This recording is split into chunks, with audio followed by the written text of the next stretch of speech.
এর 7 দিন আগে ফেসিয়ালটা কি সত্যিই যথেষ্ট? প্রায় সময় ব্রাইডরা এসে বলে যে দিদি আমাকে একটা ফেসিয়াল করে দিন, আমার বিয়ে মাত্র 3 দিন বা 7 দিন পরে। কিন্তু আমি করে দিই অবশ্যই, কিন্তু আমি মনে মনে জানি যে তার যতটা গ্লো আসার তার ততটাই আসবে, তার থেকে বেশি আসবে না।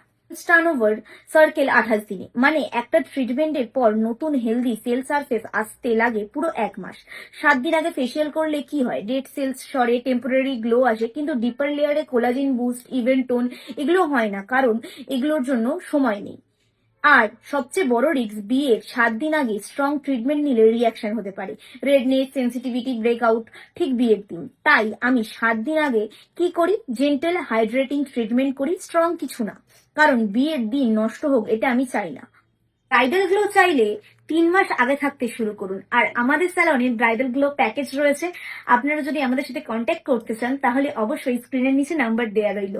তো চাইলে আপনি 3 মাস আগে থাকতে শুরু করুন। আমি আমার স্যালনে step by step bridal package রেখেছি, যেটা 3 মাসের বা তার থেকে বেশিও হতে পারে, যে আপনার স্কিনে কতটুকু দরকার। আপনার বিয়ের দিন যদি চান আপনাকে দেখে সবাই জিজ্ঞেস করুক যে তুই স্কিনে কি করেছিস, তাহলে আজকেই বুকিং করুন। আপনি আমাকে কমেন্টে জানান আপনার বিয়ে কত মাস পরে, আমি আপনাকে নিজে বলে দেবো যে আপনাকে কতদিন আগে থাকতে প্রিপারেশন নিতে